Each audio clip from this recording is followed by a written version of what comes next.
8 slashes, and the monstrous Flowey is torn down like he's nothing, and for a moment, there's a child in there. You can hear it, a child crying out for life, for his existence to carry on. This is a truly terrifying moment in Undertale, and it's at this point that there is no return. Not for you in this run, and not when playing through any other route, because they will all be corrupted. I don't think we understand the Genocide run. I don't think we understand how the Genocide run breaks us and exposes us as human beings, and I certainly don't think that we understand what it means to be a monster. That's a concept that's talked about a lot in Undertale, but you really don't conceptualize what that means in the context of Undertale. There are plenty of people who simply won't play the Genocide run, and for those who do, you usually at best can only articulate what happened to you by stating some feeling, guilt, remorse, and shame, and usually that's as far as it will go. You have those feelings and don't think about it again, but the question becomes, why do those feelings emerge, and why do most people avoid the Genocide run? People will say they don't want to ruin their end screen at the end of the game, and I think that's a valid answer, but I think there's another reason that people don't play the Genocide run, and I think it boils down to this. You are terrified of what you could be, even if that means it's only in a video game. Also, I know that canonically Chara doesn't have a gender, but I always said she, and that makes more grammatical sense, and Chara just looks like a she, so I'm gonna refer to Chara as she. I believe that part of yourself, that monster within you, is truly exposed once Flowey is killed in the Genocide run, and it seems that most people don't want to expose that monster within them. We don't know who killed Flowey. It could be Chara or you, but the game doesn't need to point it out because it doesn't matter anymore. It doesn't matter because you allowed yourself to embody Chara.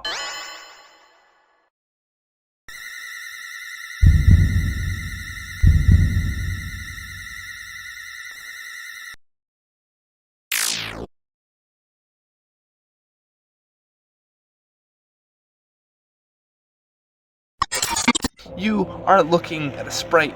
You are looking at a representation of a demon, a bringer of hell on earth. Greetings, I am Chara.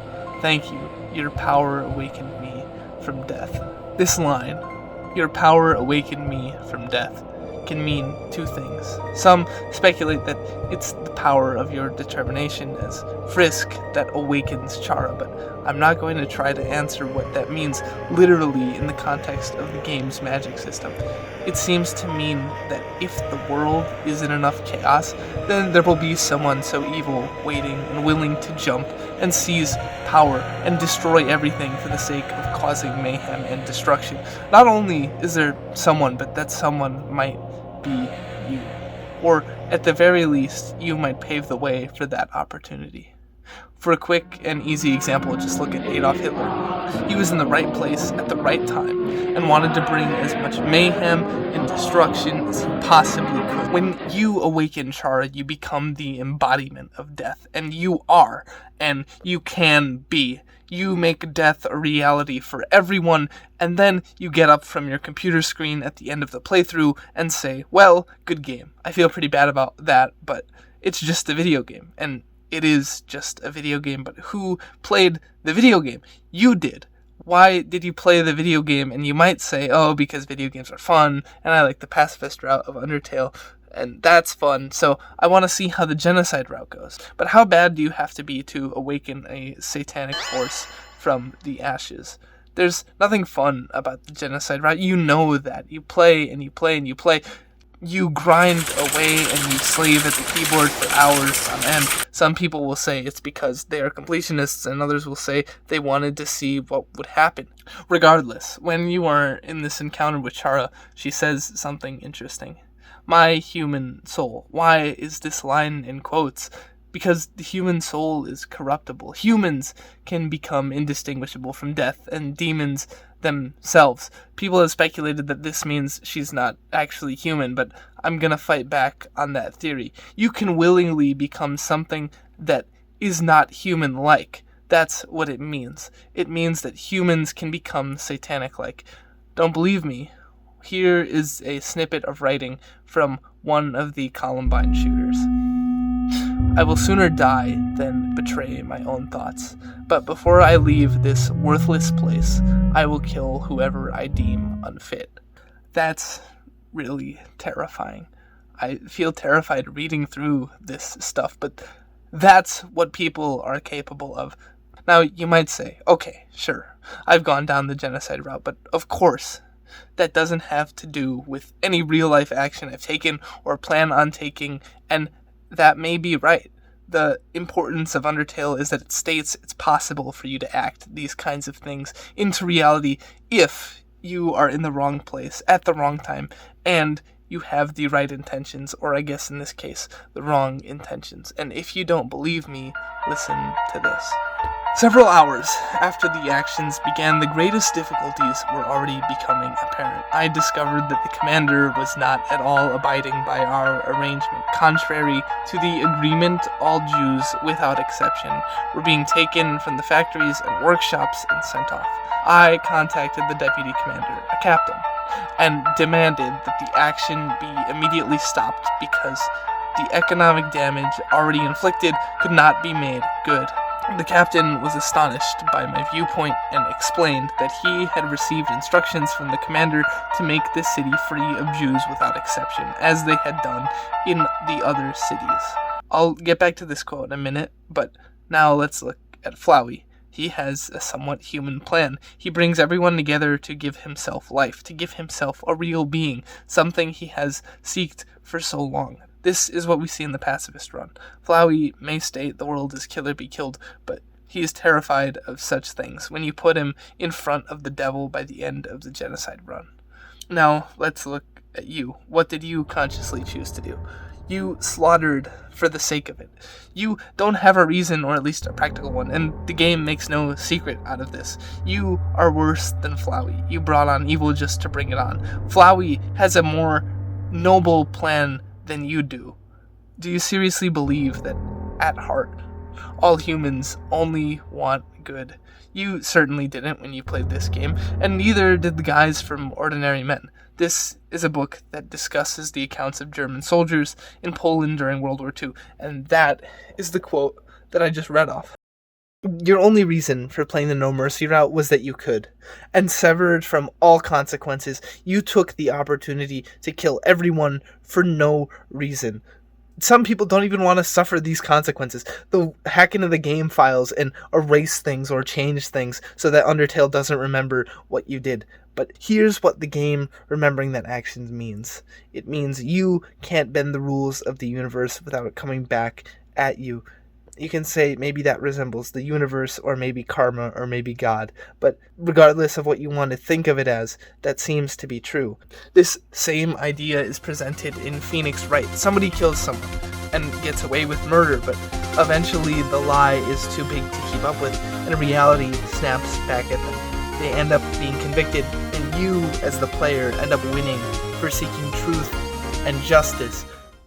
You suppress a part of yourself when you go off to become a malevolent killer. You suspend the personality within you that seeks the good just to see what the evil will bring.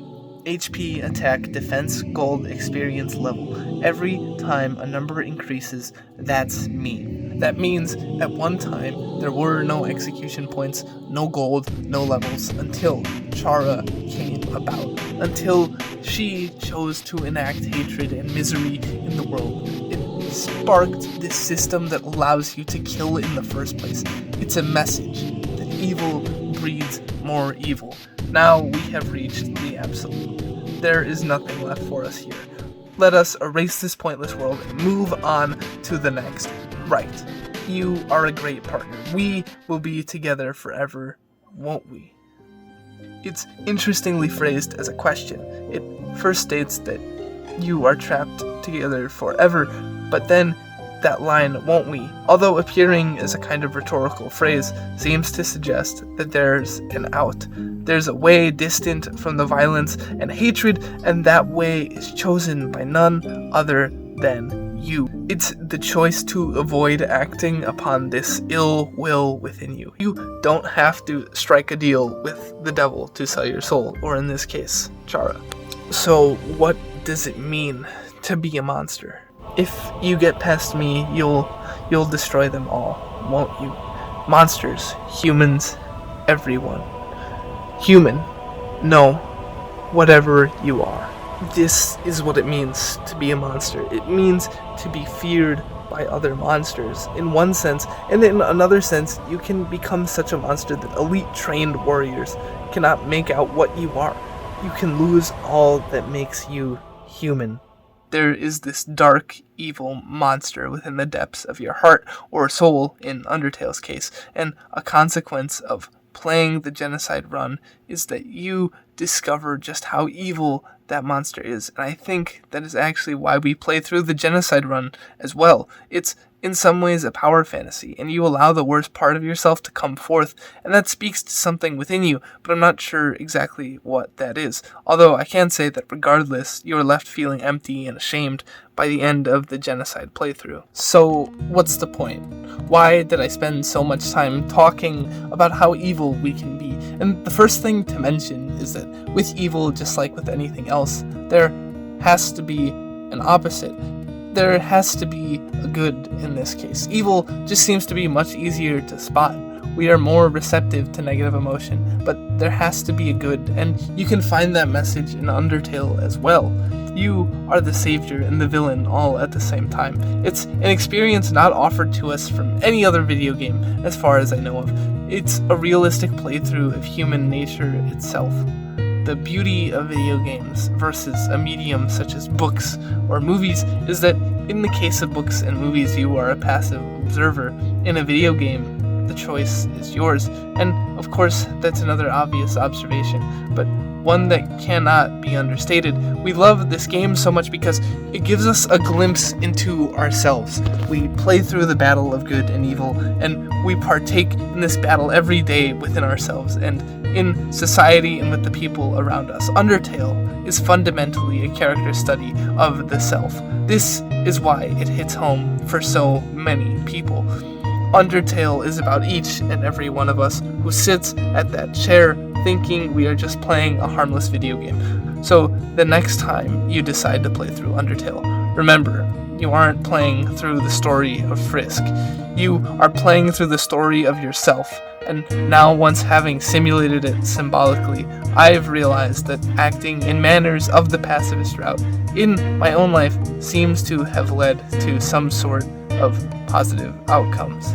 This whole video wasn't to say never let the monstrous parts of you come forward.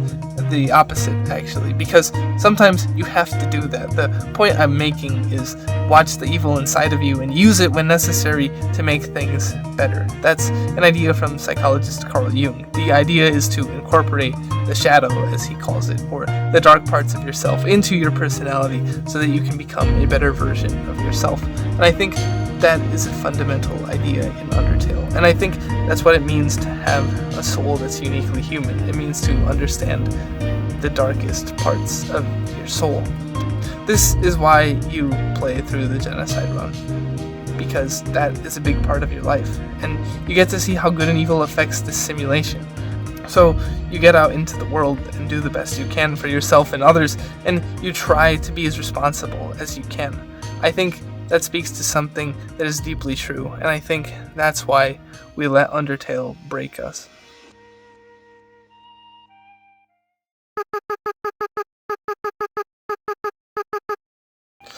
I spent the video talking about the villainous part of you that comes forward in Undertale during the Genocide run, but for next week's video, I want to go back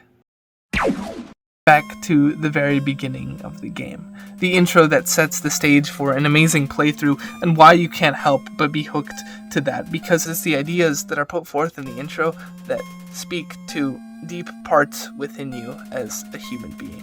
Thanks for watching, and hopefully I'll see you next week.